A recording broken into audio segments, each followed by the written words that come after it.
Great pleasure to be here. I'll get right into it. I've got a lot of material, so I'm trying to create a new style of play for the tall ferns. So I've had 20-something years coaching men's basketball, some women's basketball, and a long time coaching men's basketball. Last 5 years coaching girls basketball, and you know, from what I've seen, I'm really wanting to make some changes to make it exciting, attacking, up-tempo, and I've got 7 concepts that are just imperative to make that happen. And everyone's asked me, well, what's the offense? What are the set plays? What are the it's nothing.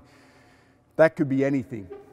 We've got 7 concepts that I take the players through every day. And my idea, because at heart I still feel like I'm a junior coach, an under 14 coach, and so this stuff I think anybody can do. And I do this every day with the national team, so we worked on all these skills every day, and I call this stuff the play behind the play, or the play after the play. Because if our sets broke down, we were automatically into doing what we wanted to do next. And it was very much driven by passing and moving the basketball. And I'm going to talk to you about that a little bit later on. Okay, so 7 things to go through. The first 2 are going to go pretty slowly, so I apologize for that. I've already told the guys here that they'll get a little cold to begin with, and then we'll move. So the first thing I think all offenses we want to aim for is spacing. Okay, if I get 5 guys out, and I just want to show you, because the program before here was a very traditional 3 out, 2 in spacing, and how that kind of basketball's moving away from that.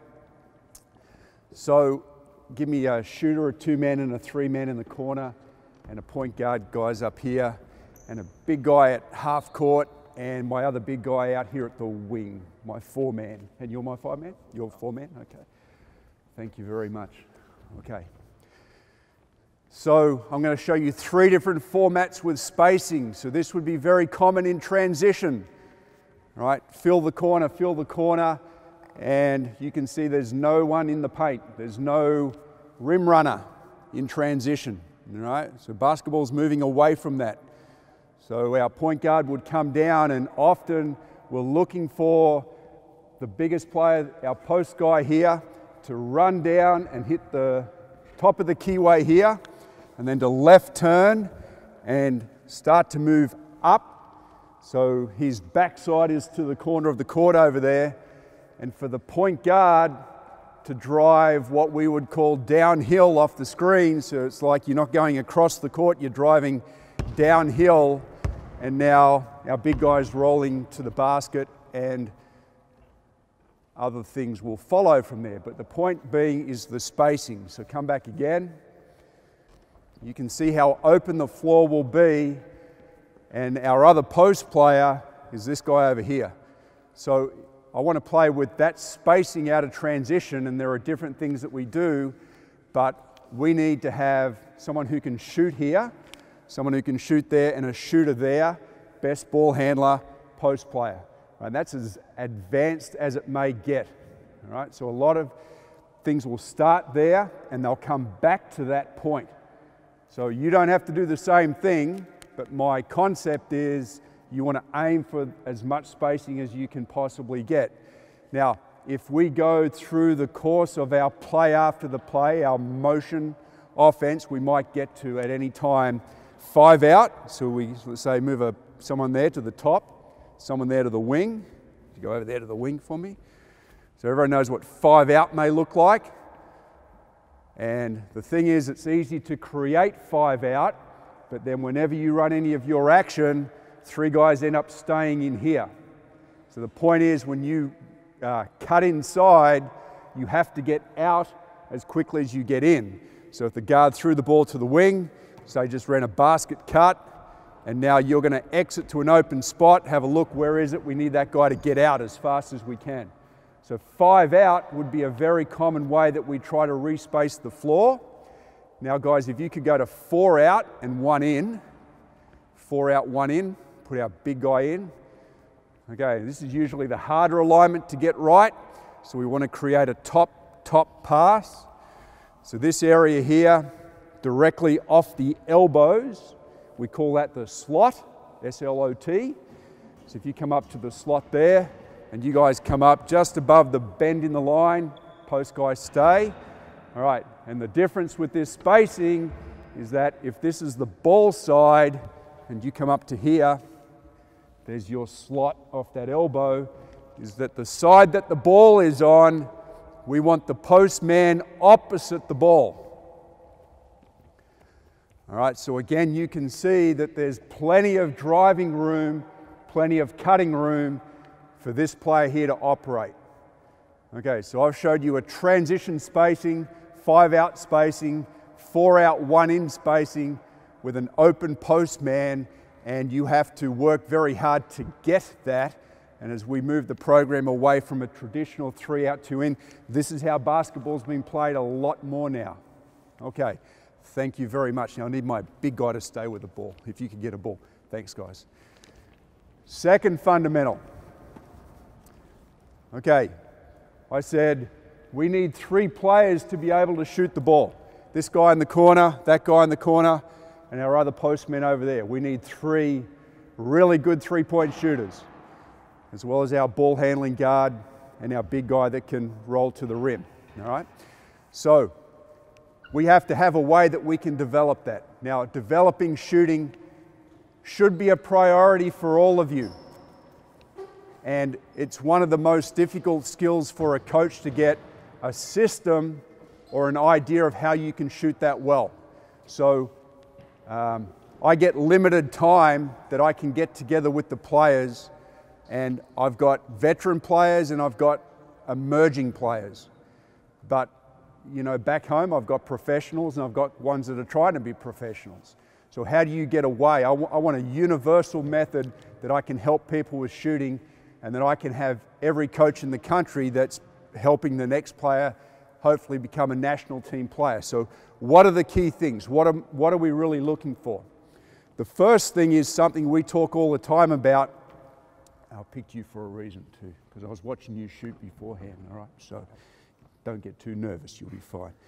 Okay, the first thing is we want the players to start with their hand under the ball, all right, and spread your thumb out, all right, and that's a finger roll. I call that a finger roll.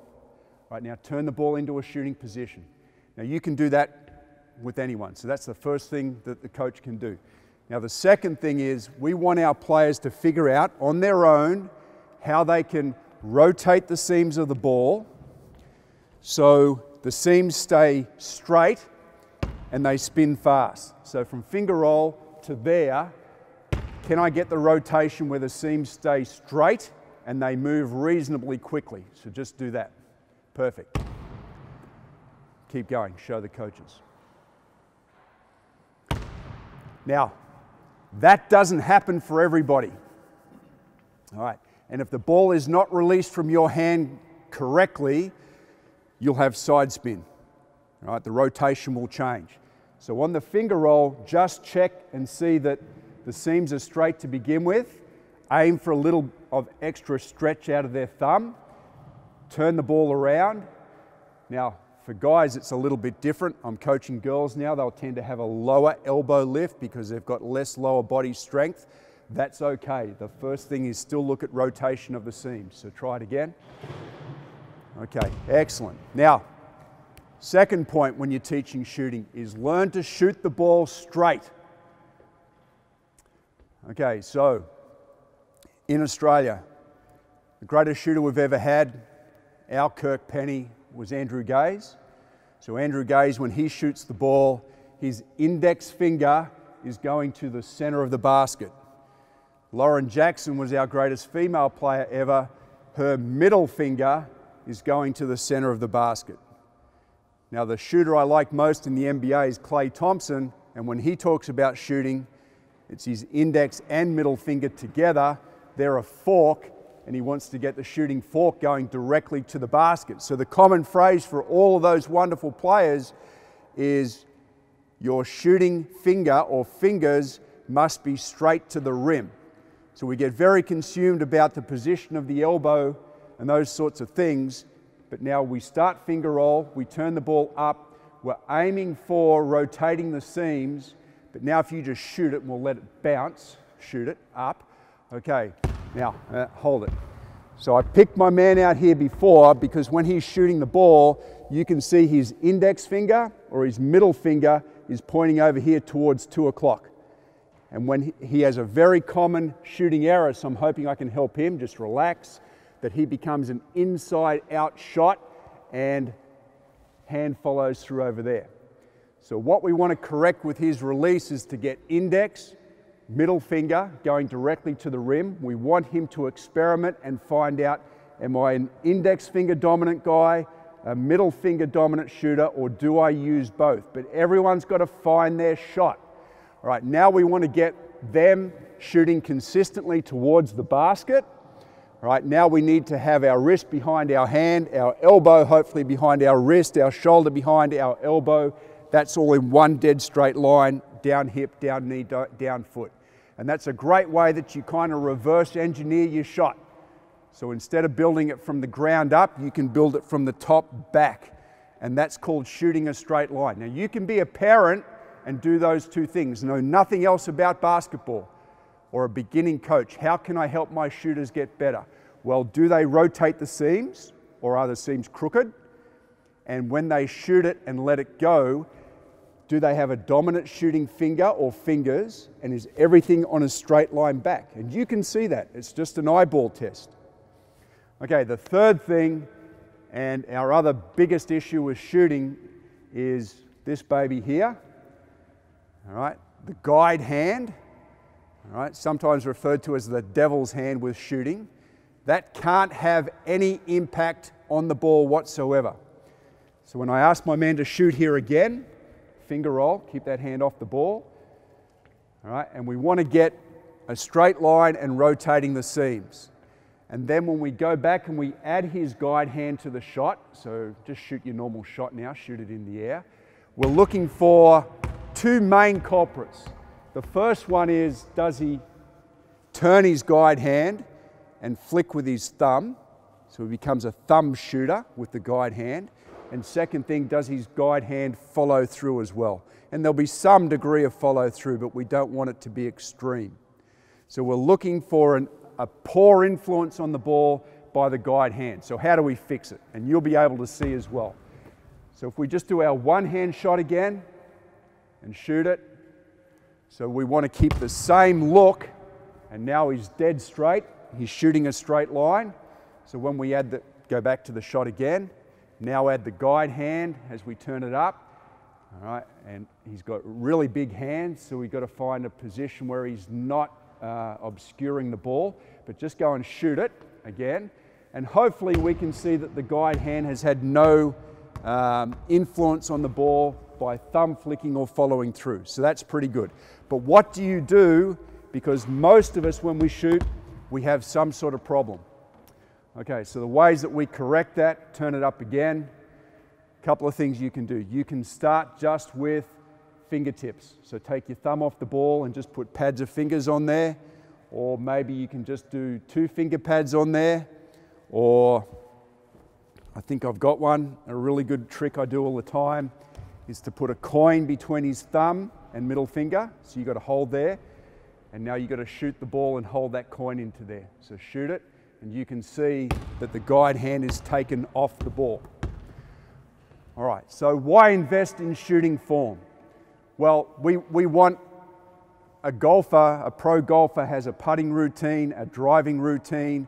So we want a shooter to know what things make their release work. Yep, and so when they go through repetition and drills, that they can kind of figure this stuff out. Now, I want anyone with some knowledge of basketball to be able to provide the pertinent feedback. So rotation of seams, shoot a straight line, no guide hand, anybody can do that. Perfect, okay. Any questions on that? Okay, now, first quick little bit of footwork involved with it. Come out here again for me. I want you to think of this. If I put the ball down on the court and we drew a line from the ball to the center of the basket, all right, if my shooter is over this side here of the ball, so face the basket. All right, some terminology you got to learn. I call the foot closest to the ball an inside foot. This foot here is an outside foot.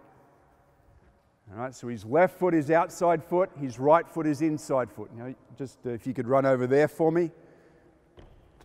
Again, if we drew a line from the ball to the basket, now his left foot would be inside foot, his right foot would be outside foot.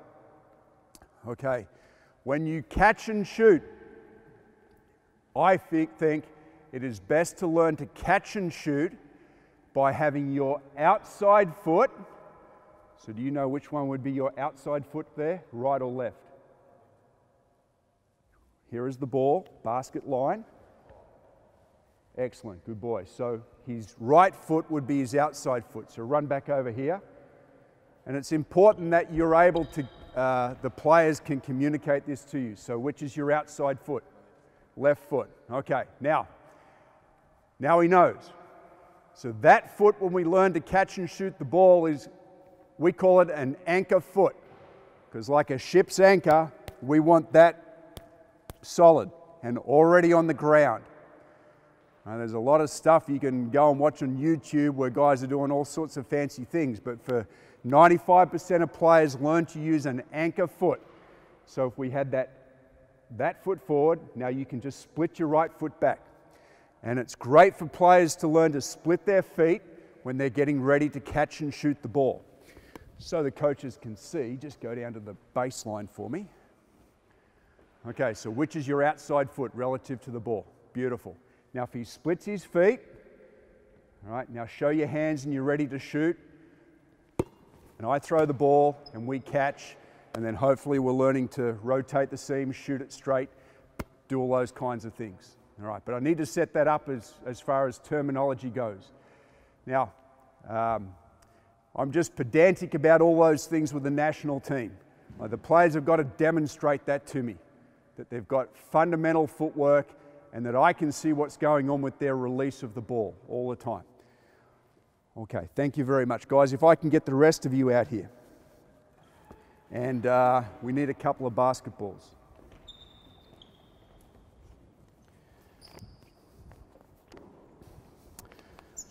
Okay, so we've talked about shooting 1, spacing 2, third thing's ball movement. So at the end of this clinic, I want you to be able to run our entire offense. All right, that's the idea with it. The third thing is ball movement. Now I want a line in the corner over here. I want one player up here in this slot here, one player in the slot over here, and one guy in the corner over there. And I'll put all the basketballs in this corner over here. Okay. We're going to pass the ball from here to here, and you'll follow. Pass the ball to there. All right, now just freeze, just freeze. First concept was spacing, so directly off that elbow, one big step back.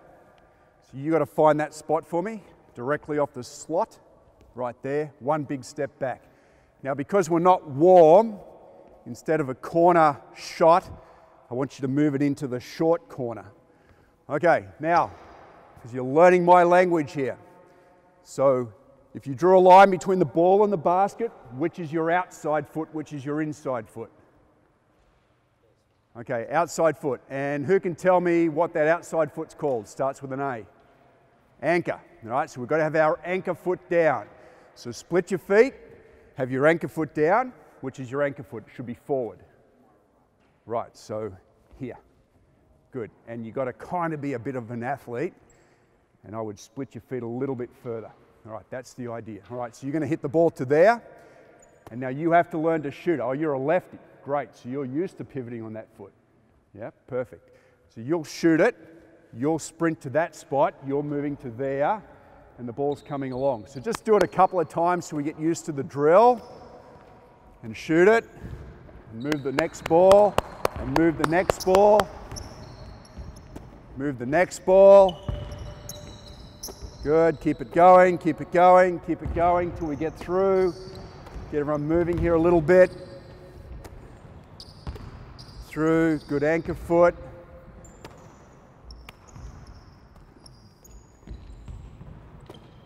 Come on, go, go, go, go, go, go.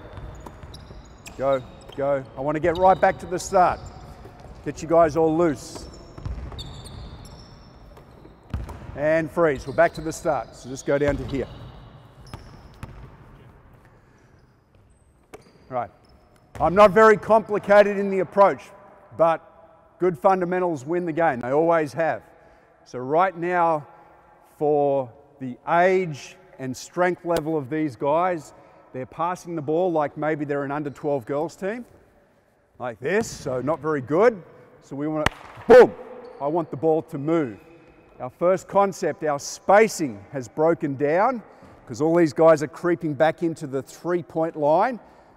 I want one big meter behind the 3-point line, and you can't go to the sidelines. You've got to be directly off this elbow, and that guy's ready to shoot with an anchor foot being his outside foot.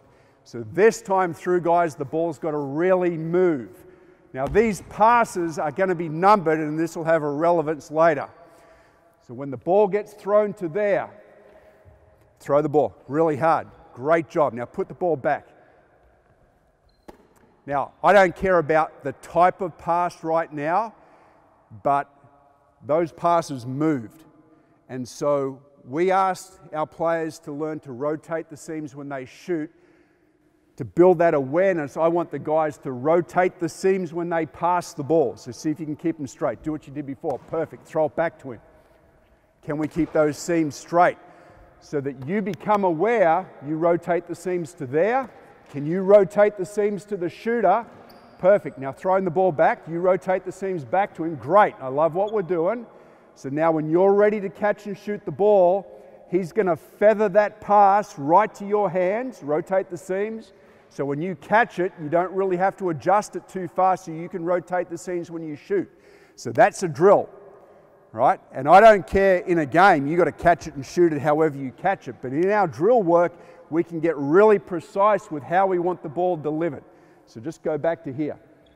So this would be one more pass. So throw it, 2 more, 3 more, and shot. All right, so again, start here. And I want the ball to really go. 3 more passes and shot. Go, rotate the seams. 1 more, 2 more, 3 more. Come on, throw it, throw it, throw it. Snap it. Get our spacing. Play with correct spacing. Can you rotate seams?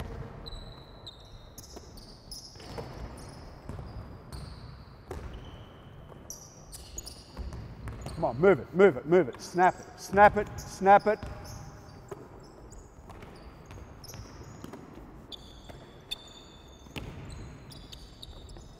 All right, and freeze. So my job is to keep everyone accountable to the spots that we're playing. So these guys here, thank you very much. Good man. Where do you need to play? What's this position on the floor called? Starts with an S.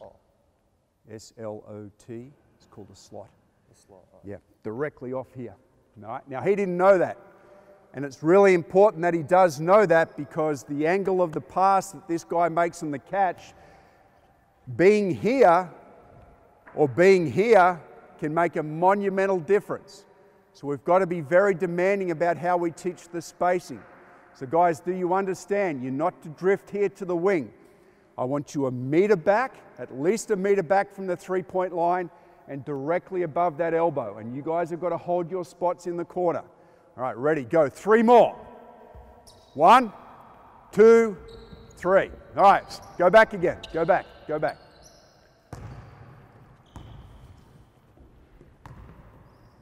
If you want to learn to move the ball, you're not moving the ball how I know you're capable. The ball's got to go on that tempo, and that's how I have to hear it hit hands. Are you ready? Go, come on. Hit it, hit it, hit it. Come on, move the ball. Sprint to here. Hit it, good, good. Snap it. We want a crisp pass. Find your spacing. Don't drift. Don't drift. Get to your floor spot. Ball to hands, please.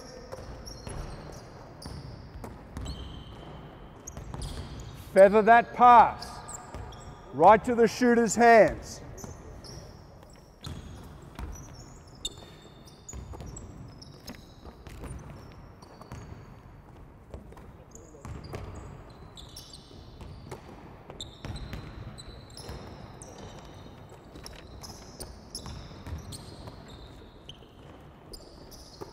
Good, good. Keep going, keep going, keep going. Get your anchor foot down. Just get me back to the start. Find your spacing. Snap the ball. Throw it hard, guys. Throw it hard. He's got to learn. Good. Keep going. Got to learn to catch the ball. Rotate the seams on the pass and freeze. We're back to the beginning. Okay, good work. Just get set again. So that drill we call 3 more, and once we usually don't do this the first part of training because I want that as a corner 3. If I'm coaching a junior team, maybe it's a corner or a baseline 2, and with time we can extend their distance. Okay, but the shooter has got fundamentals with his footwork and shot we want him concerned with. The passers have got a job to do. The ball's got to move. All right, and I want you to remember, boys, 1 more, 2 more, 3 more, all right, because that's got relevance for us. What's this line here called, or position? The slot? What? Okay, good. So I want 2 lines in the slot and put 2 balls in each line. Off you go.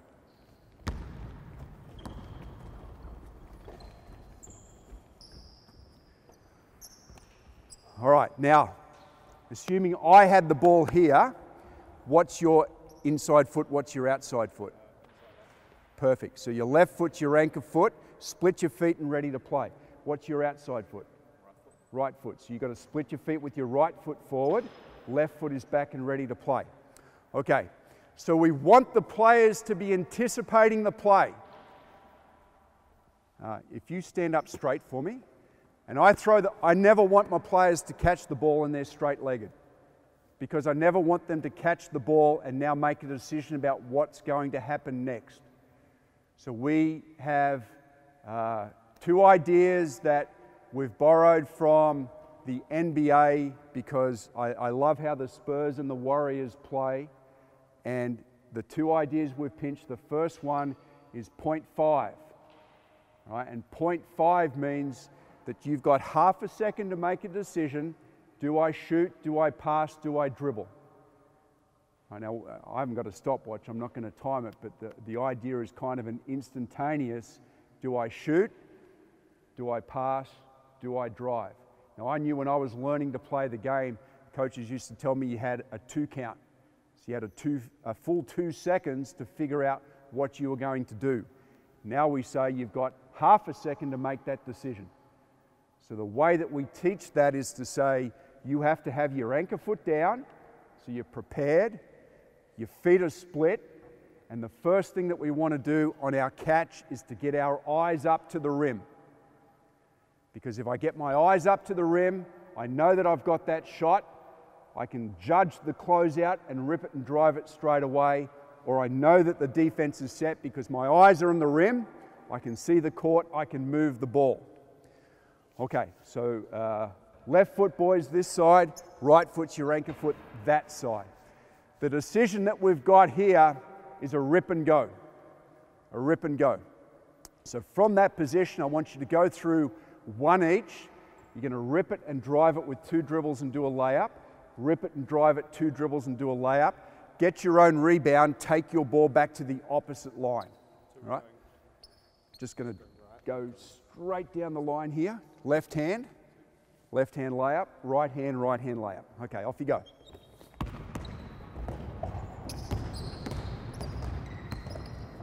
Go. When you're ready. Clear the lane, get out, get out, get out, get out. Move the drill through.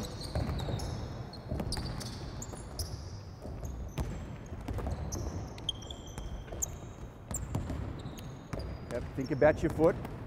Tell me when you get back to the start. Go, go, go, go, go. Tell me when you get back to the start.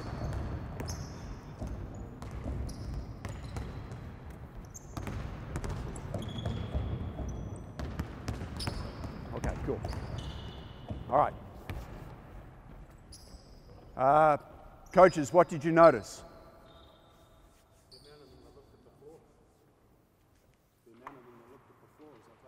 Yep, okay. Lifting their pivot foot before they take off. What about this side over here?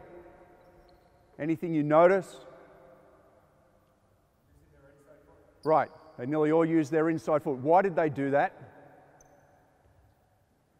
Because they're right-handers like me, so your left foot goes with your right hand. So we do that 95% of the time. 95, unless you teach technique, 95% of the time they'll start, stop, pivot and turn, jump on their left foot. Right? Legs get really imbalanced over time.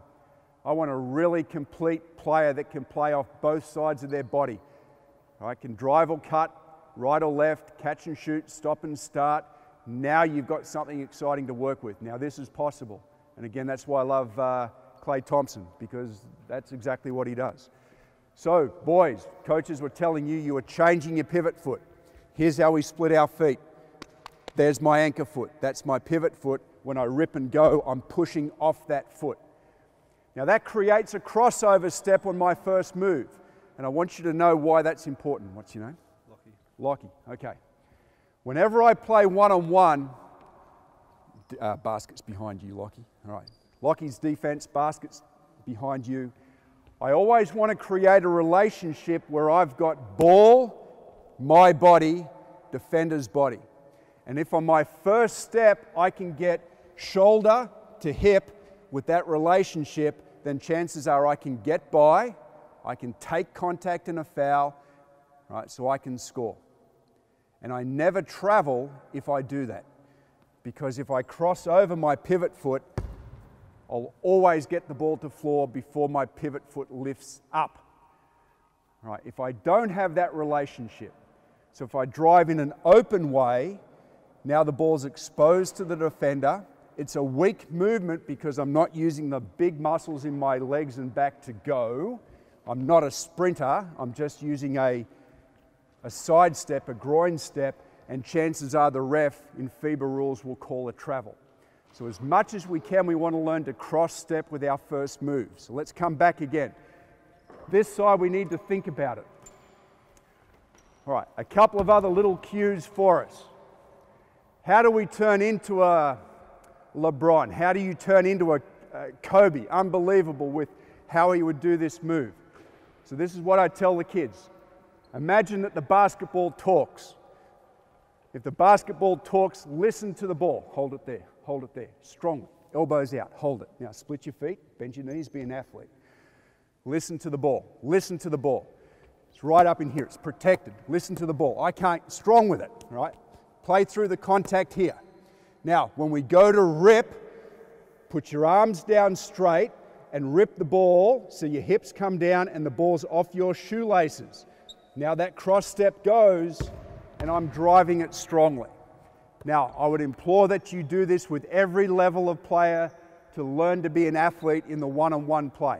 All right, so listen to the ball. Strong here.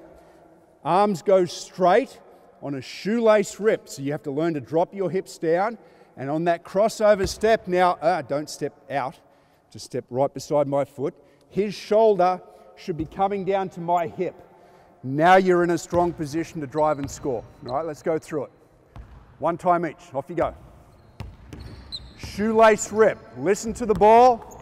Shoelace rip.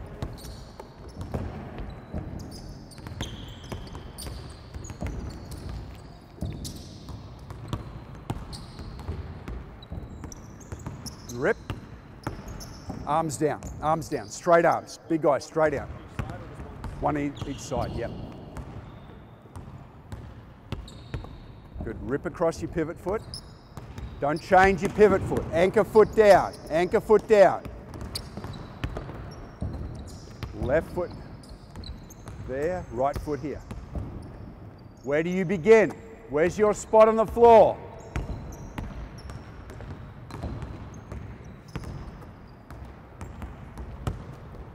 Okay, and freeze. So that was an improvement. We're still changing our pivot foot a lot, but we want to chip away at making those things happen. Now that's how we start our drive.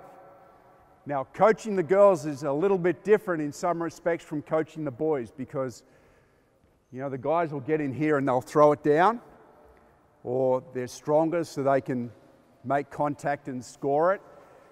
But with the girls, we need to get their layups, a power layup off 2 feet, right? And the footwork that we teach for this is very, very specific. So Lockie, again, come down here. And I call this a stride stop. Now what that means is I don't want Lockie to jump stop where both feet hit the ground at the same time. I want his left foot to come down first, and then for his right foot to jam down and into my body. Now from that position, he's a postman, it's a power position, and now you can shoot the power layup with your left hand. All right, so just go back to the beginning and go slowly. I want a shoelace rip, 2 dribbles, come down and out, in. Perfect. All right, now, Lockie's my defender. Just stand over here so the camera can see. Basket's here. If I put this foot down here now and Lockie's playing defense, he's going to come up and block my shot. I can jam this foot down, bump his body, and make a strong finish. All right, really important for our junior players, particularly our girls. If I take off on this foot first, inside foot, and Lockie gives me a little bit of a nudge on my way to the basket, now as I come down, I'll fall away from the ring. All right, so that's why we teach outside, inside footwork on our power layup. So just go through one time each. This is a really important move for us to make. Power layup, outside in. Off you go. Stride stop.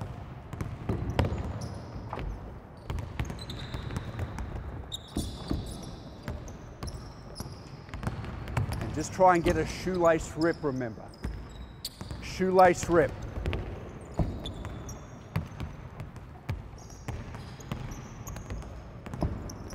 Now you change your pivot feet. So left foot, pivot foot that side. Right foot here.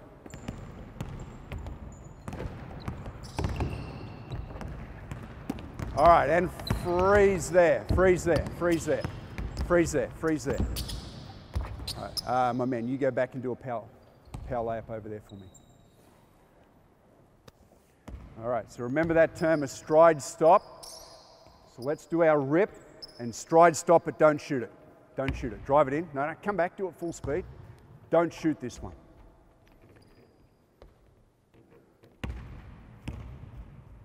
Yeah, but give me a little bit of energy into it and just stop down here. So I want you to go to the rack, but don't shoot it.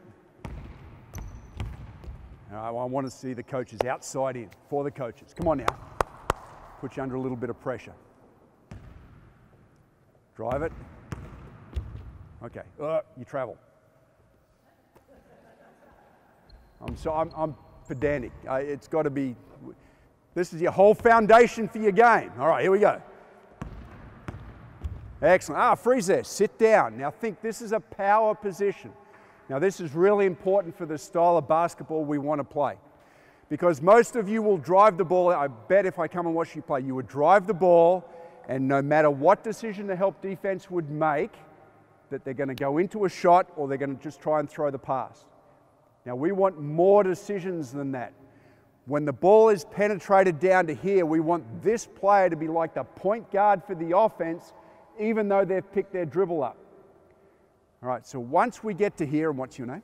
Nolly. Nolly, okay. Now from here, you can shoot it. All right, stay down. Keep your power base. Nolly, you can shot fake it. Give me a shot fake. Eyes up. Don't stand up. Keep this down. Now shot fake it. Ball only. Excellent. Now, this is the clever move. Watch footwork. Go up in your shot fake. Stay body down. Keep the ball up.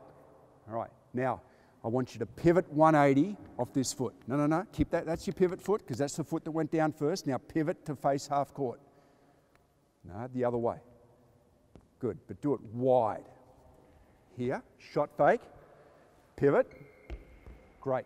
Now, what a wonderful position that puts him in to see the floor and any other cutter that may move again. All right, so just go back to the start. I want you to do that whole thing. So give me a shoelace rip, stride stop, shot fake, pivot. Excellent.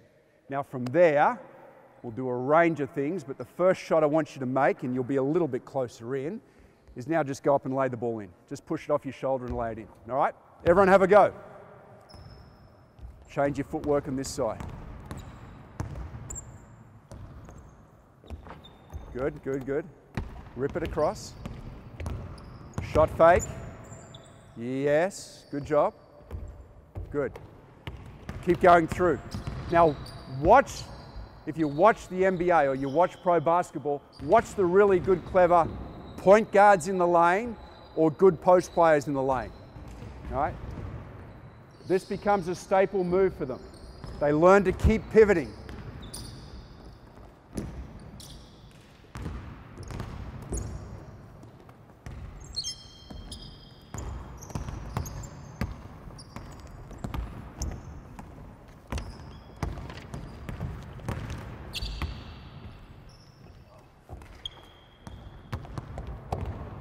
Shot fake, pivot.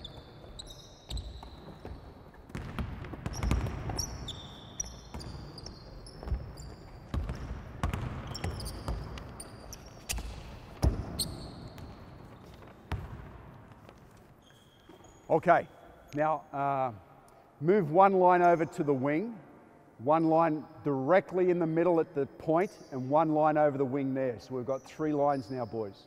And give me 2 basketballs in the middle line. Okay, so I've got to move fast. First concept was our spacing. Second concept, our shooting. Third concept, our ball movement. 1 more, 2 more, 3 more. Fourth concept was our footwork. So we learned a stride stop. Okay, now we're going to put this together with our dribble penetration. So dribble penetration's the 5th thing, and this is a drill again, because I love watching the Spurs play. This is a Spurs drill. This is something they claim they did every day at practice. Now, the second line, just back a few steps. Give them a little bit of space. Right, first guy in line. You have to drive the ball. Don't care which way you go. Just get both feet into the paint and come to a stride stop for me, what we just practiced. Outside foot, inside foot. Try that. Now, see, you traveled to me. Go back again. Why did he travel, boys? Right, he didn't use his cross step.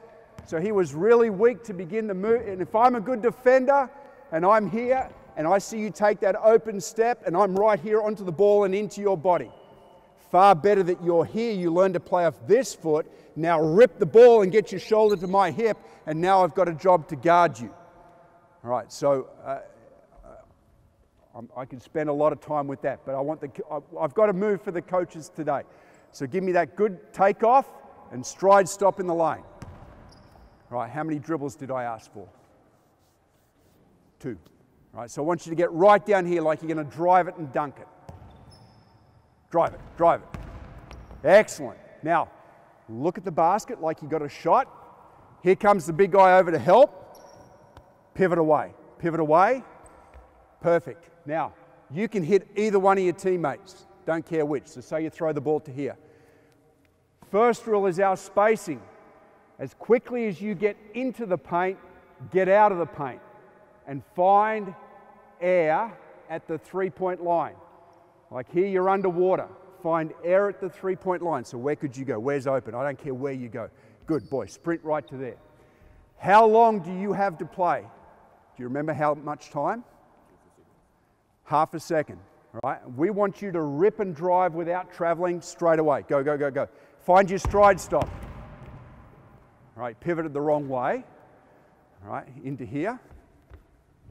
Pivot, and now you've got to find these guys. All right, so how are you got to do it? Now you've got to get out. No, no, no, you got the ball. You ready? Rip it, 2 dribbles and go, go.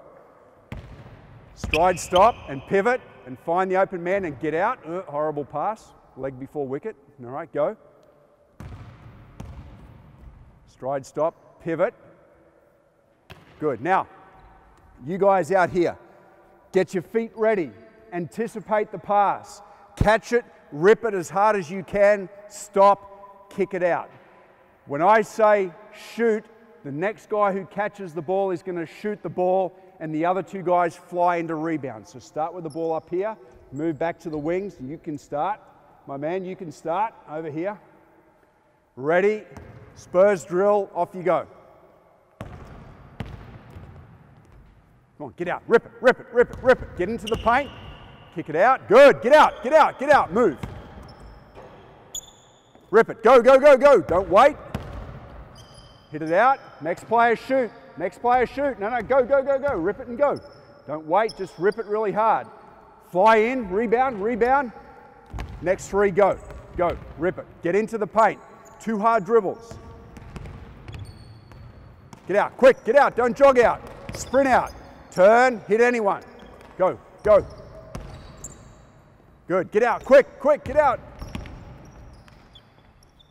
Out, out, out, find a corner. Next player shoot. Other guys rebound. 3 up, off you go. Keep going through. They're making loads of technical mistakes, but we'll correct with time.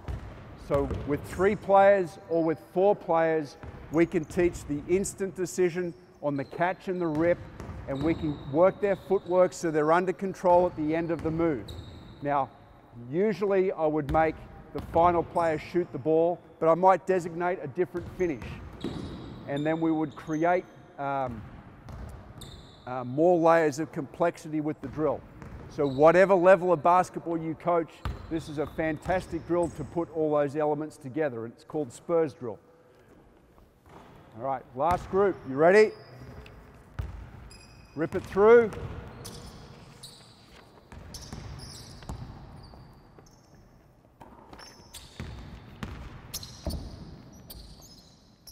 Rip, rip. Excellent. Drive it. Next player shoot. Fine. Okay. Hopefully this is going to make more sense to you soon. Give me a line down here. 2 guard lines in the slots there. 1 line to the side. All right. This should look like our 4 out, 1 in offense. It's very common. So remember our spacing. This is what we're working for. So, what have we been through? We've been through spacing, we've been through shooting, ball movement, we've been through our footwork, and we've been through our dribble penetration game. Okay, this is our passing, cutting part. This is number 6. We're nearly there. Create patterns for motion offense. This is a really simple one, applies for any level of ball. If we throw that pass across the top, I want you to exchange with this spot. Right, so just flare wide, yep, go underneath, and I want you to sprint to that spot. Perfect. So when the ball gets thrown top to top, where do you go? You exchange there, and my next man sprints up to the slot. And when you catch the ball, because you've got half a second to play, we want your eyes to quickly go to the rim because we know you're open to shoot. So what would you do? Good, keep it going. And what did we, just you hold the ball. What did we learn before about how we pass the ball? Go, go, cut. No, no, no, we're just throwing it top to top at the moment, aren't we? Top to top. Eyes go to the rim, eyes go to the rim, eyes go to the rim. Come on, we've got to fill quickly, fill quickly. Eyes go to the rim. Good, freeze. Okay, it works every level of basketball. Now, when we throw the pass to the wing, I want you to cut to the basket really hard, like you want the ball back. We'll fill around wide to those spots and you get out. All right, ball goes back to there. And if you throw it to here, where do you go? You exchange, good boy. Then you come up. All right, if you throw it to there, where do you go? You rim cut, looking for the ball back. All right, then find an open spot. All right, ball goes to there. What do you do when you catch? Because you've got half a second to know, do I shoot, pass, or dribble? Eyes go where?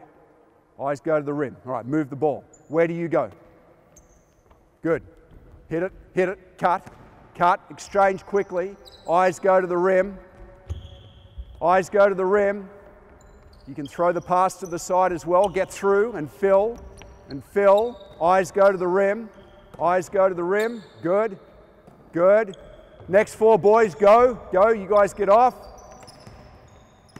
Top to top pass. Exchange wide. Got to sprint your cut to the spot. Sprint to the spot. Eyes go to the rim. Cutting to score. Where's our spacing? We're creeping in again. Creeping in again. Fill. Eyes to the rim. Good. Good. Next 4 boys, go. Good job. Well done. Eyes to the rim. Cut. Through. Filling. Eyes to the rim, big guy. You've got to play basketball. Exchange. Filling. Are you thinking about your footwork? Get an anchor foot down so you've got a rip game. Excellent. Excellent. All right, first 4 boys back in again. So that's our offense, that's our pass pattern that we're going to learn to move the defense with. When I yell go, we go from our motion pattern back to our Spurs drill. So you remember our Spurs drill? If I yell go and you catch it, what would you do? You would take 2 dribbles, rip it as hard as you can like you're going to dunk it, and get your stride stop in the lane and pivot and hit it out to one of your teammates. All right, so we're in pass pattern. Go, pass pattern. What do? Cut through, fill the spot. Go, go, rip it hard. Good. Get out quick, get out quick, get out quick. Next man shoot. And everyone else rebounds. Everyone else rebounds. Next group ready, pass pattern. Eyes go to the rim. Where do you go? We need spacing. Fill around, fill around. Go, go. Come on, get outside that line quickly. Excellent, excellent. Next man shoot. Everyone else rebounds. Fly in, fly in. Good job. Pass pattern. Eyes go to the rim. Work your spacing. Eyes to the rim. Do you have an anchor foot down? Go, go, go, go, go, go, go, go. Stride stop, hit it, rip it. Come on, go, hard as you can. I want a shoelace rip. Shoelace rip. Go, come on, drive it hard. Next man shoot. Knock it down, big guy. Fly in and rebound. Excellent. All right, put the ball back out. Oh, we're getting hard to guard. All right. The defense is being moved around. So I'm going to say pass pattern. All right. At some point I'm going to yell go because someone's had a hole to dribble penetrate. So if it's you and I yell go, dribble penetrate, you find your stride stop and pivot for me. All right, good. Now you're ready to play. So when you catch, where do your eyes go? Excellent. Now this time you're not open to shoot. So if I yell one more, what would that mean to you? Remember one of our first drills? What does one more mean? One more pass, perfect. Now why would we make one more pass? Yeah, defense and rotation. So come back here, come back here. So I'm guarding here. Let's say you drive, your man helps down, you turn and hit. I'm the next defender. I leave this man and I close you out in rotation. So one more means you're open right there. The art of unselfish basketball. All right, so we've got 3 things to remember. How does our motion work? Our pass pattern. On go, we're into Spurs drill and we stride stop. And then I'm going to yell at a pass count, so you may have to move the ball again. All right, go. Hang on, my bad. Pass pattern, we'll take it back to start with. Get your feet set, good cut, get through, eyes go up to the rim. Go!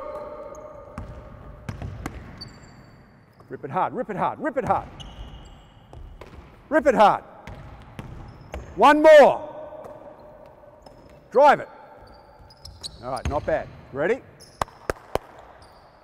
I'll tell you when to shoot. Pass pattern. Good. Hard cut. Fill around. Fill that spot. Go! Come on, get into the lane. Move. One more. Go. No, I don't want a shot. I want you to go again. Attack it and go again. I'll tell you when to shoot. Throw the ball out. Pass pattern. Cutting, filling around, getting through. Come on, move the ball. Exchange. Good cut through. Go. Get in the lane. Get out quick. One more. Go. One more. I'll tell you when to shoot. So if you don't hear anything, you just keep going. Keep driving, all right? So we can learn to keep that ball moving. You're doing fine. All right, next group in. Pass pattern, cutting through.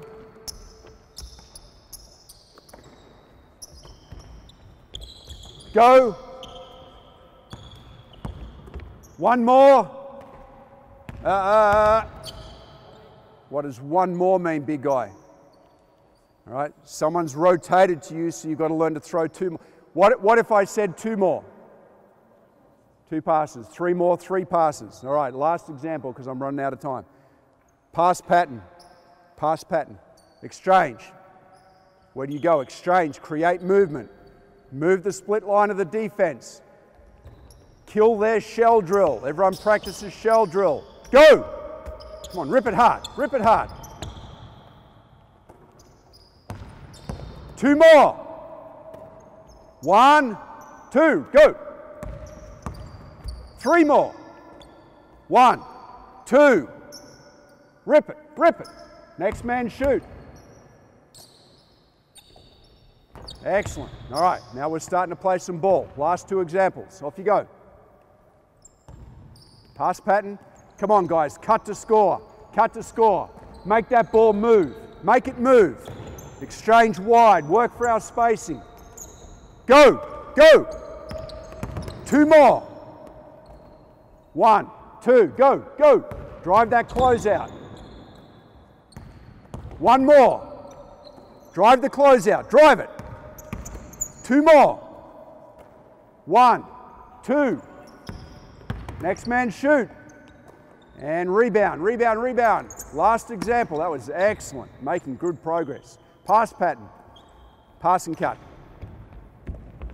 Eyes go to the rim, please. Eyes to the rim. Remember our spacing. Where do you need to be? Go!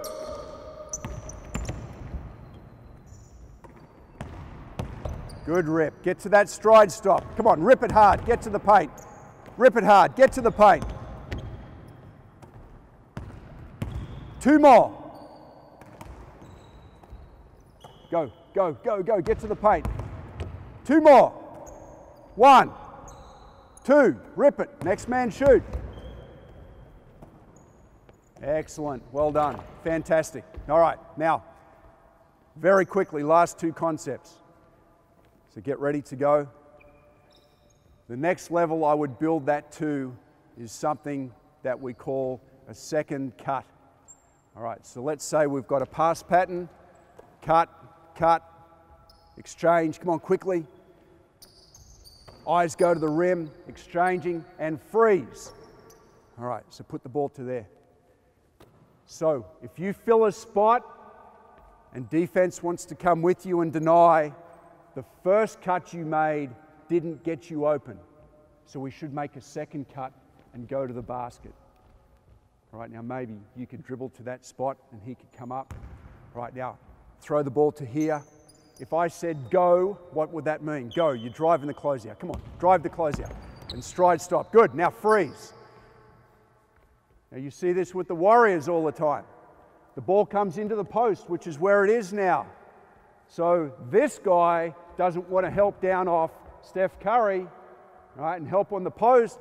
This guy stays in denial. So your first cut was denied. You have to be prepared to make a second cut. Go, back door, go, cut, drop the pass off. All right, excellent. All right, so just go back to the top. I'm going to show the coaches one time on a Spurs drill. And when I yell second cut, the guy you look at is going to make a second cut and score on the cut. Right, go. Stay in go mode, stay in go mode, drive it. Oh, get out, get out. Good, drive it, get to your stride, stop. Drive it. Second cut, second cut. So you've got the ball here. The guy you looked at was here.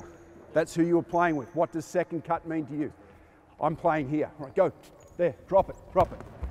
All right, good stuff. Go back, show me another one. Do it again. Ready? Go mode, go, go. Spurs drill. Stride stop. Rip it.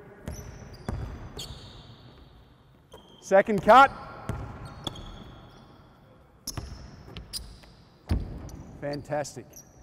All right, guys, take a seat. You guys did fantastic. Really well done. Good job. I've covered 6 concepts. Number 7 is offensive rebounding, because you need a plan. You can be like a lot of teams now and just run everyone back in defensive transition so you don't get a fast break against you. You often see that at the very highest level, but I kind of still like having people go to the offensive rebound. So I usually tell them, I leave the decision a lot of the time to them.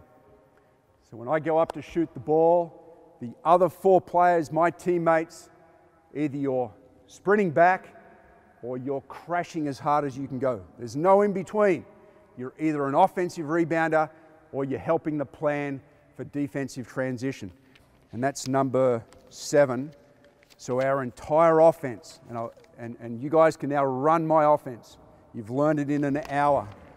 And every day that we come together and we drill those fundamentals of their feet and hands and shot and ball movement and passing and ripping and second cutting, they get better and better and better every day with that.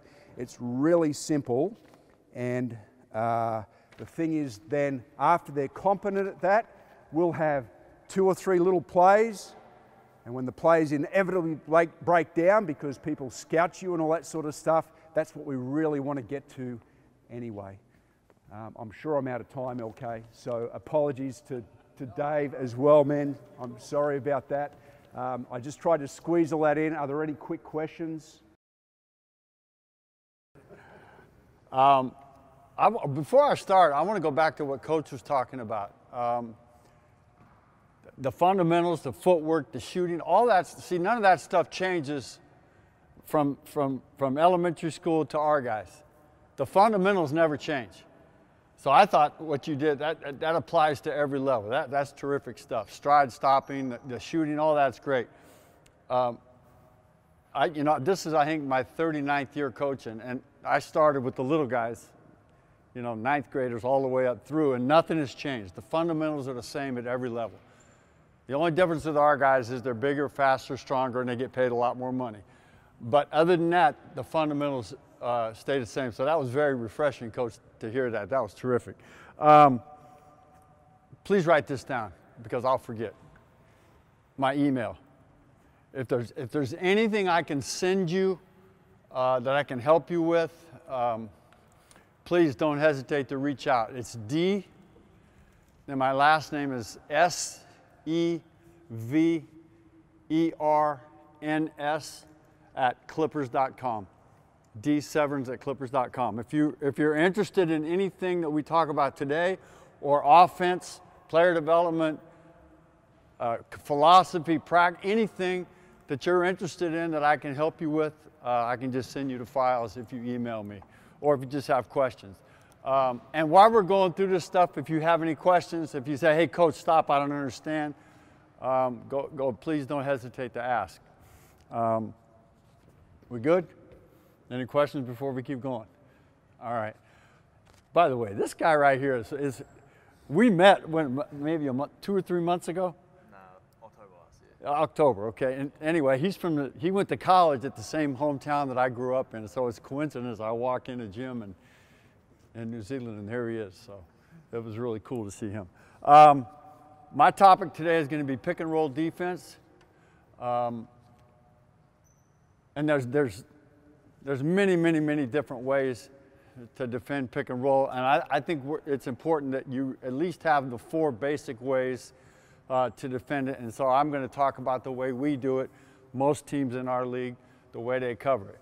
Now, if you watch the playoff, you're seeing that more and more teams are just going to switch and everything. But you got to kind of have the right personnel to be able to do that. So we're going to talk about more traditional coverages today with our pick and roll defense. You as coaches, what's your big picture? Not talking about, whether we win or we lose, but your picture, what's important to you personally for your team to be able to do?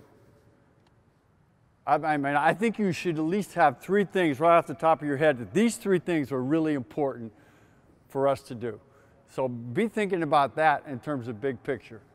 Like for me and for our guys, it's low turnovers, getting to the free throw line as much as possible, and taking high percentage shots. Now, I don't know what it is for you, but I think you have to be starting to think in terms of big picture, what are the 3 areas that are really important to you? I think the best way for us to learn is by watching our players. Watching them play will really help you to learn what it is that's going to be best for your team. You have to be an expert on your guys. You have to know their strengths to be able to put them in a position to use those strengths. You gotta know your guys. We have a saying that we can't make a mistake with a guy in our gym. Now, we may have made a mistake yesterday in the draft. I don't know. They haven't played for us yet. But the guys that we have, we can't make mistakes on those guys. We have to know their strengths and be able to put them in a position to succeed. And you can't be afraid to coach your best player. I don't know who the best player out there is, but after a couple of weeks, I'd probably know. And you can't be afraid to coach your best player and to confront that person. You really got it, because you've seen it. A lot of times, coaches are scared to get on their best guy. So not that you want to egg him on, but you have to be able to have a confrontation with your best player. And the best thing you can do for your players, I really believe this, is to tell them the truth. Good players want to be coached. Great players want to be told the truth. And they have to hear the truth, and they have to accept the truth. And sometimes, you've had players where they just will not accept the truth. But you got to be able to tell them the truth. So anyway, that's enough of my philosophy stuff. We'll get back to that later. All right, pick and roll defense. In a typical NBA game, there'll be 100 possessions. Each team gets the ball 100 times. In those 100 possessions, on the average, there's 75 pick and rolls that are run. Why? It's the hardest thing to guard. And the guards now are so good that that's why you run so many pick and rolls. All right. So, and knowing that, we have to be able to understand, we got to prepare for that. I don't know where you coach if there's a lot of pick and rolls being run. I would imagine there's quite a few. So, knowing that, you have to ask yourself, what am I able to live with? What will you live with in pick and roll defense? To us, we will live with contested two-point shots and take away layups and open threes. Okay, that's because we could get into analytics and all that stuff, but percentages, that's what we're able to live with. Is contested twos, taking away threes, especially corner threes, because that's the easiest shot. And we want to be able to take away rim, layups, and dunks and things like that. So that's what we're able to live with. If you're not able to live with that, then you maybe have to adjust your pick and roll defense. The more you're able to cover pick and roll 2-on-2 and stay out of rotations, the more success you're going to have. Okay? That's why you see so many teams now, they just switch it. They switch it. That takes you out of rotation. You don't have to worry about Xing out and rotating and bumping and all that stuff. You just switch it. But offensively, you can see the problems that will create, mismatches, things like that. So we're not going to talk about switching, today. We'll talk about more traditional coverage. But if you want to really just keep the 2-on-2 without help, then switch everything. There's some disadvantages to that, which I'm sure you're aware of. So we're going to talk about more traditional coverages today, okay? Any questions so far? We're good? All right, let's talk about, guys, get on the baseline, please.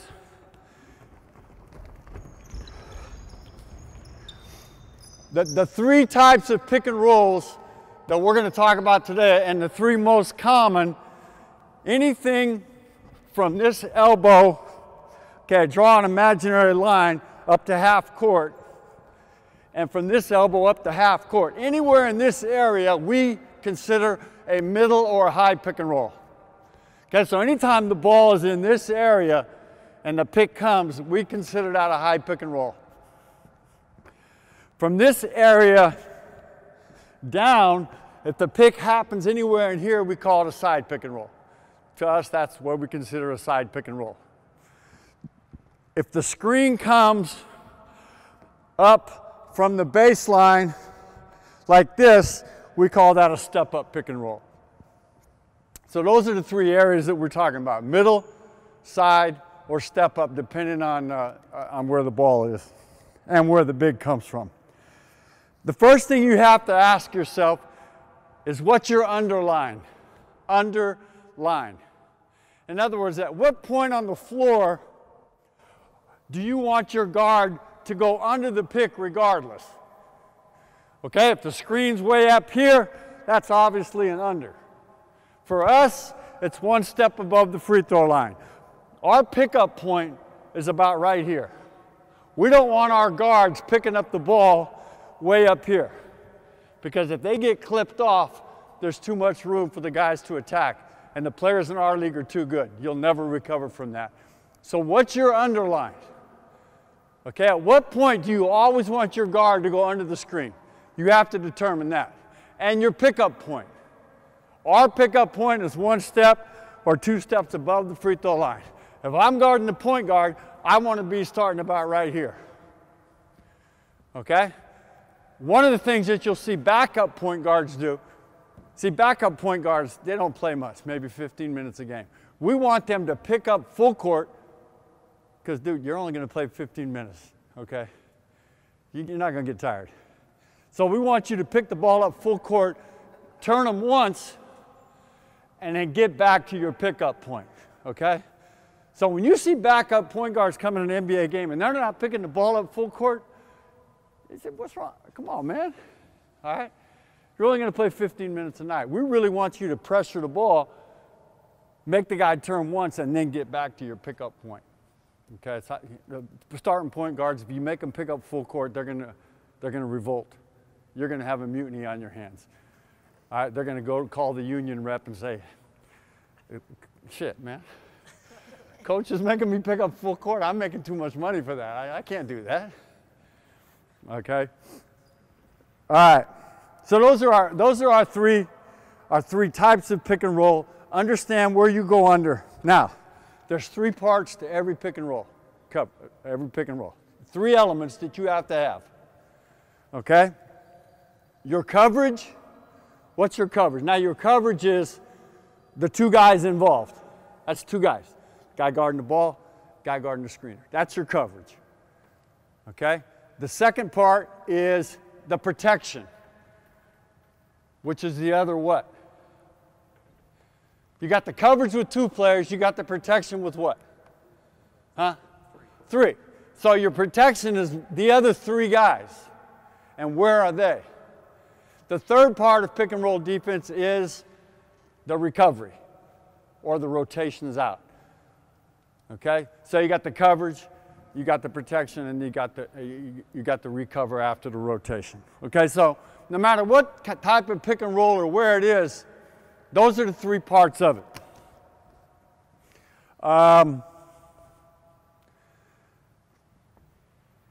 See these big guys? They are the trigger and the key for all your pick and roll coverages, because they see everything coming. And their voice is the one that has to be heard. So the call comes from the big guy. You big guys, when we start this, you got to talk. We call it ELC. Early, loud, continuous. We want our bigs to call whatever coverage it is 3 times. Loud. Okay? And if you got quiet bigs, those guards are going to get their heads knocked off. And now you got the guards and the bigs bitching back and forth with each other. Oh, you didn't call the screen. Well, I called it. You just didn't hear it. You know how that goes. So you got to make sure it's ELC, early, loud, continuous. And the bigs, it's their voice. If you can talk the coverage, you can do the coverage. Okay? Now, we don't practice. Okay? Now, I shouldn't say never, but very rarely, once the season starts, do we practice. It's just because we play too many games and all that stuff. But you guys practice, I'm sure. Okay? You may be playing 1 game a week or whatever. So you got to be able to put the repetitions into your guys so it becomes second nature. Okay? And your pick and roll coverages. We have to do a lot off of, just video and walkthrough and stuff. But you guys get to actually practice live, 5-on-5. I think I could probably count on one hand the number of 5-on-5 live practices that we have once the season starts. Okay? So we have to do all our stuff in training camp. So the repetitions are really important. You got to hit them on that every day. Okay? Pick and roll coverage. Okay. Guys ready? Okay. First thing we want to talk about is how we're going to cover a mid pick and roll or a high pick and roll. Give me a point guard with the ball. Come on, let's go today. Point guard with the ball. Give me a blue in the corner, big, blue. You guys are on offense. Okay. Get it half court. All right, give me a defender, somebody guard the ball. All right, first thing you got to decide is what are your calls going to be? What's your verbiage going to be? And I don't know what it is. There's a lot of different things that you can call for your coverages. Okay, for us and for a lot of teams, if it's a middle pick and roll, get the ball on the side. First of all, where's his pickup point? Yeah, 1 step above there. All right, good. Remember, you're a starter. You're not a backup. Okay, so we came back to here. So the ball's here. Okay, so we know right away if the ball's here, we're in a middle pick and roll coverage, a high pick and roll coverage. Okay, so our calls for a high pick and roll are weak and strong. Okay, and a lot of teams do that. Some teams call it right or left. We call it weak or strong, which a lot of teams do. All right, so pickup points here. All right, ball's here. Say you come up for a middle pick and roll. All right, first thing is, are you guarding him? You can't let him get away from you. You got to teach your bigs, as this pick is coming up, he can't separate. Because if he separates, he'll never recover. So as he's coming up to the big, or to the point guard, you got to be able to stay in contact. And right away, he should be calling whatever coverage we're in. Okay? Now, we call weak, meaning we want to send the ball to the left-hand side. Because for most players, that's their weak hand. You're going to say, well, coach, what if he's a left-handed player? We still call weak. Okay? So if we're in a weak coverage and remember, this is determined by personnel and scouting. Okay? So if we're in a weak coverage and this big's coming up to set the pick and roll on our guard, first of all, bring the ball up. The guard is always square to the ball. He's square to the ball until he hears the coverage from the big. In this case, you should be yelling, weak, no, not screen, we know it's a screen, right? You should be yelling weak, weak, weak. Early, loud, continuous. He doesn't have eyes behind his head. He can't see this coming. And in our league, let me take your spot. Our league, if you do that, he's gone. So he's got to keep square to the ball, and he can't peek. So as soon as he hears the coverage, which is early, loud, continuous. Right, so get back. All right, so he's going to call weak, weak, weak, which triggers my feet. All right, I'm square to the ball. I don't know what's happening. As soon as I hear weak, I adjust my feet and I get in a stance and I take this forearm and I'm right into the ball, and there is no way in hell he's going that way. I have to send the ball to the screen because that's where my coverage is.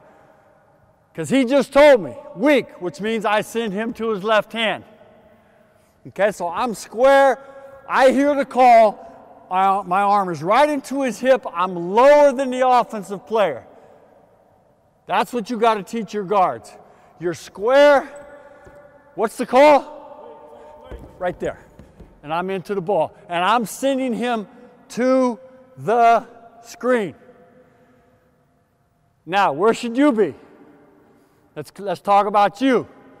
Okay? You've just said weak, which means we're going to send him to his left hand. So you've got to be on this side of your big. Now this guy has a choice, the big. What's your name? Huh? Nick? Nick. Nick's got a choice. And this is all based on scouting. Am I in a drop or am I in a soft? That's his body position. So let's say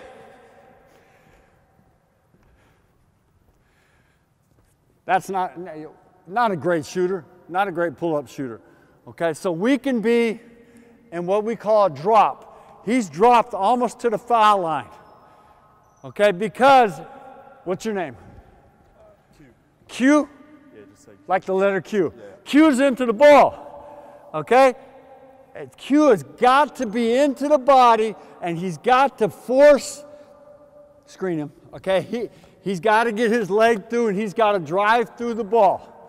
All right, what we're willing to give up in a drop is this, which is what?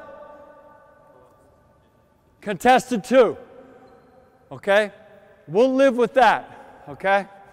Get back. That's a drop, okay? We're keeping everything here. So if my man rolls, okay, I stay nose on the ball, but I don't let the roll get behind me. Okay, that's a drop coverage. That's also the coverage that you see bigs that can't move very well. Okay, guys that are kind of big and slow. Shaq was always in a drop. Tim Duncan was always in a drop. The bigs that you see now, drop coverage. Now, a lot of it depends on this guard. If this guard is Steph Curry coming off a screen and he's really good, we have to be, get back, and what we call soft coverage. What that just means, the big is up a little higher. He's up to the level of the ball. Keep contact here. Now, if he comes off, okay, we're more here. And he rolls, that puts a little more pressure on these guys, which we'll get to in a minute. Okay? So a drop coverage, your big would be back further. A soft coverage, he would be up a little bit more. And that's all determined on how good that guy is. If that's Rondo, non-shooter, okay, we'd probably go under the screen. But we'd also get back with our big and really give up the contested 2. All right, next thing. Let me take your spot, Q. All right.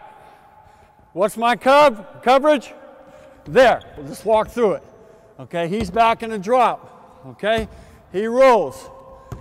If he pulls up to shoot, this is what we call rear view contest. Okay? Rear view contest, we will live with. That's a contested 2. He beats me a little bit, but I still got to pursue and rear view contest. Now, what these guys are really good at now is what? Stopping, jumping into the defense and getting fouls. We see that all the time now, right? Okay? So we've got to still rear view contest. Get back. Your number one job when you get through the screen is to square. He's got to square that ball back up. He's got to get back in front.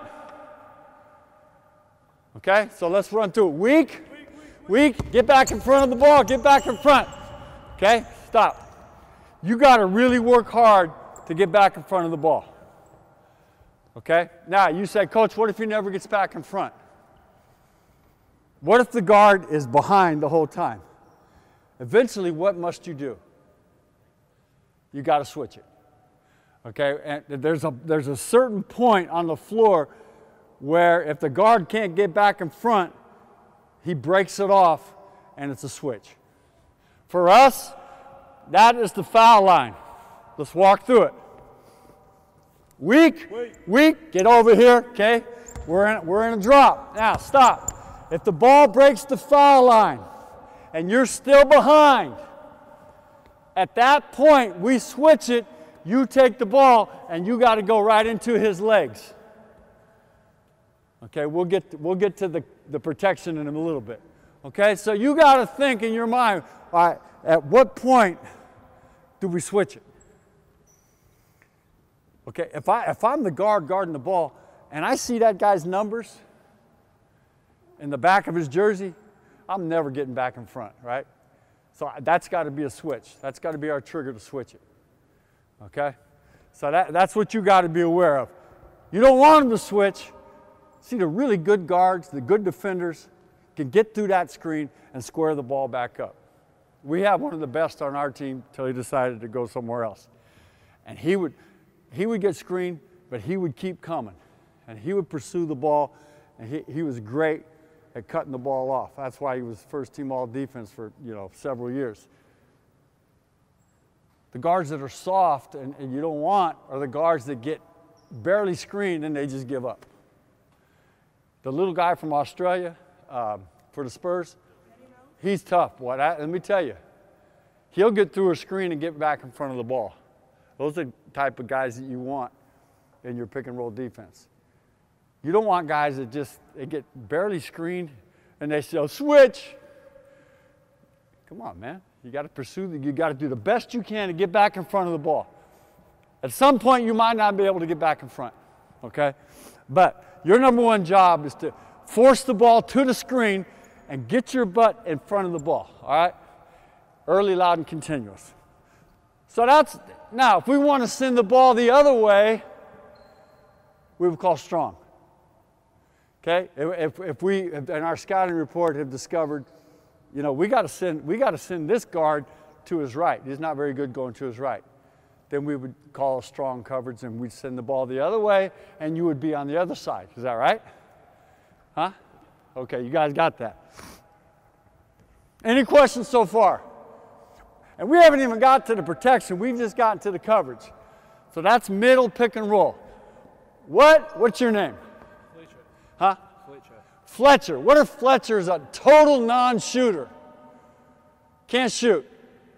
We're playing the percentages. Q would just go under.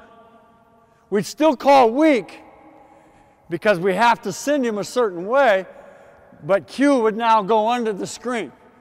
Okay, I'm going all the way under and I'm meeting the ball, not letting him turn the corner. So that's up to you guys. In your scouting, if you determine this guard, we can go under on him.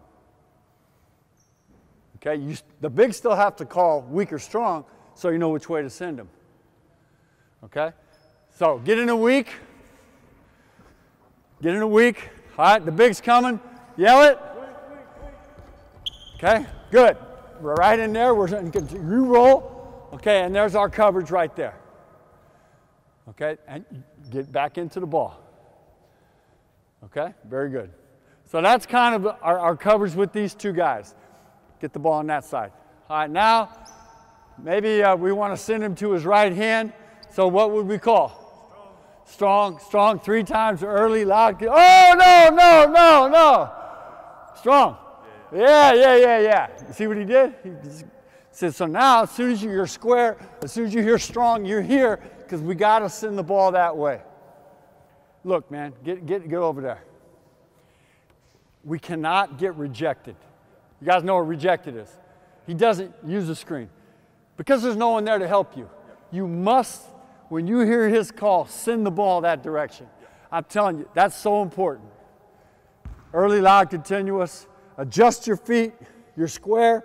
Adjust your feet, strong or weak, and send the ball to that screen where you have help. Drop, soft. Any questions? We're in a drop, we're in a soft. That's our coverage. Or we go under. All right, now, get the ball back in the middle. All right, let's talk about these guys and show you their positioning. Walk up and set the screen. Come off it. All right, hold it, stop. All right, get the ball back a little bit. My man, get over in the guy in the wing. Let's get you lifted over there. Okay. Good. Set the screen. Let's get you in the corner there. Good. All right. This is the hardest thing to guard. Okay? Most NBA plays are set up to get to this situation. It's called a single side bump. Okay? We have a million tricky plays, but really in a pick and roll, you're trying to get to this situation, which means there's a single side defender on the roll. So as the ball comes off and he rolls and he's helping with the coverage, this is the problem. And this guy is in the toughest spot. It's called a single side bump. Okay, set it up again. All right, so he's guarding the shooter in the corner. All right, we have to recognize this early. This guy is so important in this play. So as we're calling our weak coverage, first of all, he should be up the lane to be able to bump it high. All right, so come off it. Roll, roll. You're helping on the ball. He's got to bump it high, and he's got to bump the player back to the help. He can't get caught on the inside. You got to get here on the outside and bump him early and high, back to there, and still be able to get to your man. Okay? You're on what we call the nail. You're helping here. Okay? You're here on him. Now, what if this is a big? You're a big guy now. Come on, center. All right? If this is a big, your top leg here. Set it up. Let's look at the protection. We got the coverage now. Stop. Okay? Bump here. Back to the middle. Okay? And now you're ready to recover out. You got nail help. Making him kick it. You got protection on the big there, on his leg. Okay? So that's our coverage in a high pick and roll, weak or strong. All right? So now, you get in the corner. You get in the corner. You get here. All right? Let's go through this again. Now, if it's a high pick and roll, get the ball more in the middle, okay? We're in a drop. What's our call? Weak, okay? Stop, okay? Now it's easier because we're sending the screen away from the single side. Now the roll is coming into two of our guys. You would be on the top leg, and you're here ready to help on the roll. You would bump until he gets back. Okay, now you can start to get back to yours and you can go out to yours. We never ever come off a corner three shooter. We never help from the corners. I don't know what you guys teach, but that's such an easy shot for us that I never come off the corner to help. Okay, I show help early, but I never come up to help. If this guy gets beat, go ahead and drive, my man. Go ahead and drive. I don't help here because that's a layup. The help comes from the weak side, big. Okay, I'm here Get back. Get back. Drive the ball again. I got your spot. All right. I'm showing help, but as the ball comes to me, I'm out. I'm taking away that corner three, and my help comes from there. We never help and recover off the corner, strong side corner. It's too easy of a shot. I don't know what you guys do, but that's something for you to think about maybe. Questions on a high pick and roll? I know I'm going fast, but we got 3 more coverages to go through. Any questions? High pick and roll. Weak, strong, soft, drop. Left, right, up, or back. Personnel driven. Early, loud, continuous. We good? Hey, and just the way we start to drill it is just 2-on-2. Give me 2 lines. Guards, balls, offense, defense. Bigs, here, let's go. Offense, defense, let's go. Give me another guard with the ball. So all we do is, you ready? We're in a weak. Go! Oh, whoa, whoa, whoa, whoa, whoa, whoa. You said it like this. Weak, weak, weak, weak, weak. Early, loud, continuous, right? Okay, go. Weak, weak, weak. Good, jump into the ball. Right there, okay? And then the next group, we just practice it. We just practice it, it's just like that. And if they break the foul line, we switch it. Who calls the switch? Who calls the switch? Yeah, the guard. The guard, because the guard sees that he's beat. He calls the switch. Bigs can't call the switch. Guards call the switch because they're the ones that are getting beat. All right, here we go. Start dribbling. Start dribbling. Weak, weak, weak. We're in a drop. Good. All right, not bad. Next group. Go. Go. Weak, weak, weak. You're in a drop. You're in a drop. Back there. Not bad. All right. And we just drill it. Hey, another thing, that big, as he drops down here, inside hand down. Why? Pocket pass. Deflection. Guard as he recovers back, high hands.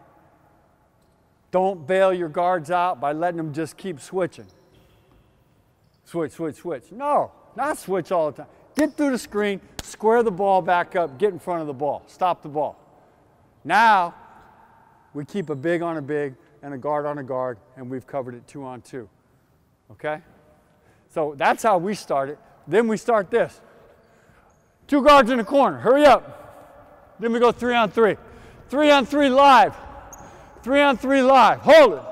The ball's there.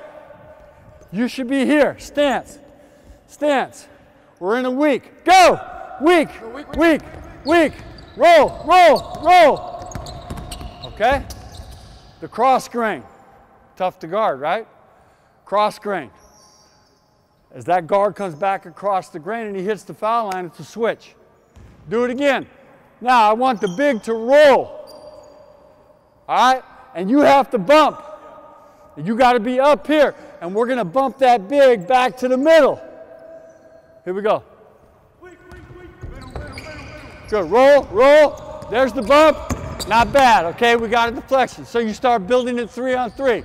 Then you add 1 more guy in the corner, and you go 4-on-4, live. High pick and roll. All right. Ball on the side. Okay. Side pick and roll. Remember, we talked about, here's our imaginary line. Get the ball down here. Anything here is a side pick and roll. In our league, very few side pick and rolls. Okay, you don't see them as much anymore as you used to. Why? You can only go one way. Huh? You can only go one way. Exactly. The defenses start, like 10 years ago, they just started keeping the pick and roll on the sideline. And some people call it down. Some teams call it ice. For us, we call it ice. All right. So you're still square to the ball because you haven't heard anything yet. So you're square to the ball. As this big comes to set the side pick and roll, our call now, our coverage is side pick and roll, ice. Ice, I-C-E. Some teams say black. Some teams say down. Just depends on what you want. I don't care what you call it, but call it something so he knows. So as you come up, Ice. 3 times. Ice, Ice, ice, ice. All right, stop. So he's setting a side pick and roll. As soon as my man hears the ice, he's into the body, and the only way this ball can go is there. Okay? You cannot let the guy reject and get back over the top because there's no coverage. So, my man, as soon as you hear ice, you're into the ball. Good forearm, hand here, good stance. Where would you be? Depends on how good that guy is. Scouting report, okay? Can't shoot. It's a 5-man, can't shoot. I can be down further. Okay? Dirk Nowitzki, 10 years ago, not now. Okay? Now he's like he can barely move, but he's a Hall of Famer. All right? You got to be up a little closer so if he pops, you can get back to him. So when you ask, hey coach, how far should this big be down? I don't know.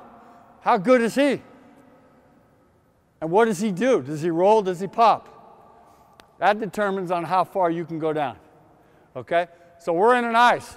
Where does the ball have to go? And what are you going to do once he starts dribbling? Huh?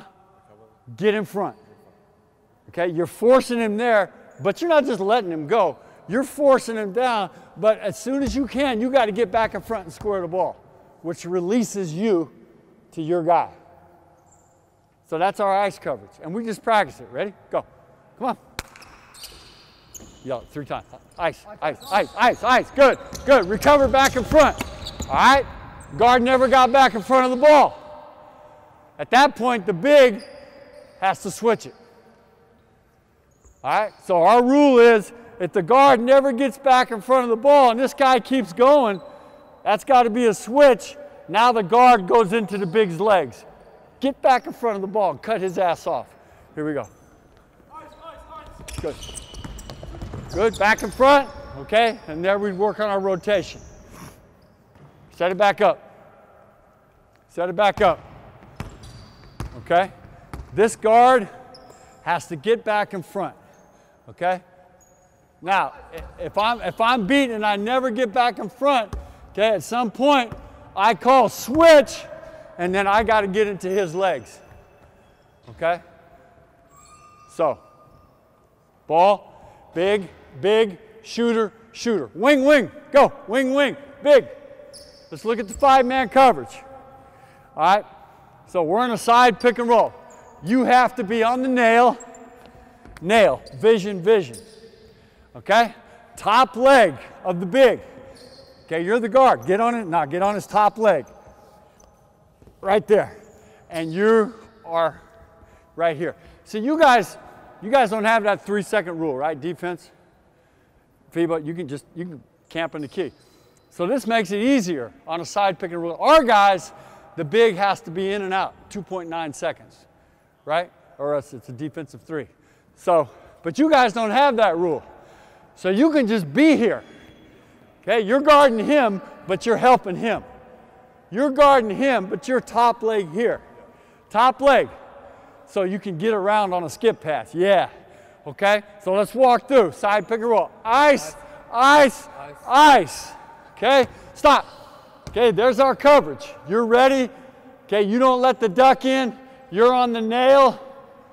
Okay, and here's our coverage. You got to get back in front to release him back to his, which releases him back to his, which allows you to go out on the skip pass. So that's our coverage right there. You guys see that? Okay? Ice, ice, ice. Run it, full speed. Here we go. Hold, hold, hold, hold. My man. See the ball. Ready? Go get it. Bring it up. Ah, where's your pickup point? Right there. Ice, ice, ice. Ice, ice. Into the ball. Bring it down. Good. Rotate back. Do it again. Do it again. Set up another one. Let's go. Ice, ice, ice. Get into the ball. Good. That's a switch. Stop. Any questions on the ice? I know I'm going fast, but we got to get through 2 more coverages. Okay? No questions on the ice. Okay. Who had a question? What if they flip it? Okay, if they flip the screen, okay, which is what you should do offensively, exactly. Okay, if they flip the screen, come up, which means this. He flips it from a side to a step up. Your responsibility doesn't change. You still got to fight through. Come on, now, walk through, cross screen it. Okay, He cross-grains it. Okay, you still got to pursue, but our rule applies. If the ball breaks the foul line, you're there and you're into his legs, and we've switched it. It's the same principle on a middle pick and roll. If the ball breaks the foul line, and that's one of the things against an ice that's difficult. Any other questions? Who are those guys? Are they starting right now? 3:15. Oh shit, we better hurry. I got time? Okay. All right, baseline. Not bad. All right, so that's what we do on the side pick and roll.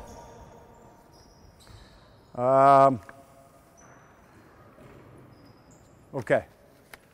Against a big that's a really good shooter. Okay? Okay, we're gonna show.